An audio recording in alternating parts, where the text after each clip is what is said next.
இன்றைய தினமலர் செய்தியில் ஜிஎஸ்டியில் சீர்திருத்தம் தொடரும், வரிச்சுமை குறையும், பிரதமர் மோடி அவர்கள் உறுதி. மேலும் மத்தியில் காங்கிரஸ் ஆட்சி இருந்தபோது வரி சுரண்டல் நடந்தது. அதிக வரிகளை சாதாரண மக்கள் மிகவும் கஷ்டப்பட்டனர். நாங்கள் வரிச்சுமையை குறைத்து பணவீக்கத்தை கட்டுப்படுத்தியுள்ளோம் என கூறியுள்ளார். எல்லாம் சரிதான். இதுவரை இடைப்பட்ட காலத்தில் ஜிஎஸ்டியால் மக்கள் பட்ட கஷ்டத்திற்கு என்ன சொல்லப் போகிறீர்கள் பிரதமர் அவர்களே? 13 நர்சுகள் குவைத்தில் பணியாற்றி அங்கே லட்சக்கணக்கில் கடனை பெற்று பின்னர் சொந்த ஊர் திரும்பி வேறு நாட்டில் பணி செய்கிறார்கள்.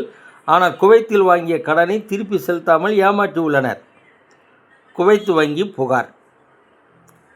வடமாநிலத்தில் மிகப்பெரிய நதிகள் இணைப்பு, தண்ணீரால் ஏற்படும் பிரச்சனைகள் முற்றிலும் தீர்க்க முடியும்.